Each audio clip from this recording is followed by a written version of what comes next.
একবিংশ শতাব্দীর চ্যালেঞ্জ মোকাবিলায় উচ্চশিক্ষা ব্যবস্থায় যুগ উপযোগী ও আমূল পরিবর্তনের ঘোষণা দিয়েছেন প্রধানমন্ত্রী তারেক রহমান।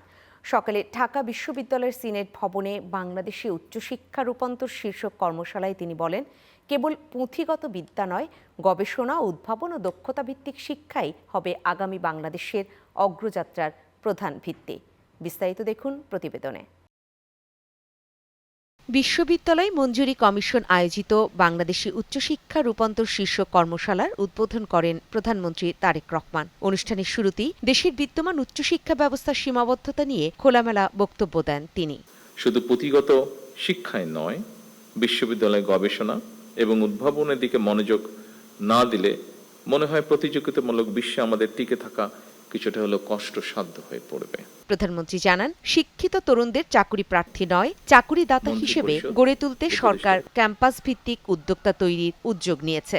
উচ্চশিক্ষা ব্যবস্থাকে সময়োপযোগী করতে বর্তমান সরকার অ্যাপ্রেন্টিসশিপ, ইন্টার্নশিপ এবং ইন্ডাস্ট্রি একাডেমি এটার সহযোগিতা বাড়ানোর জন্য চেষ্টা বা উদ্যোগ গ্রহণ করছে। প্রাথমিকভাবে বিভাগীয় শহরগুলোতে অবস্থিত বিশ্ববিদ্যালয়ের সঙ্গে স্থানীয় শিক্ষা ও ব্যবসা প্রতিষ্ঠানের সম্পর্ক স্থাপন করার এই কার্যক্রম শুরু করার উদ্যোগ সরকার নিচ্ছে।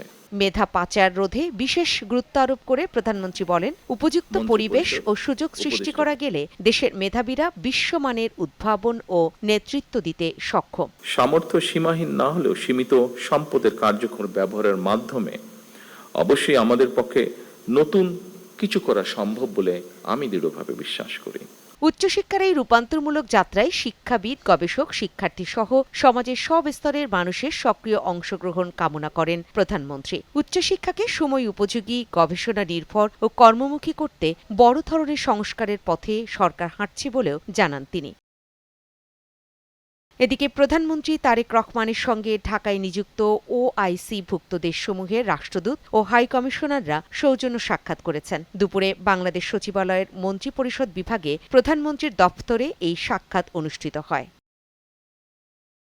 News desk, channel 9।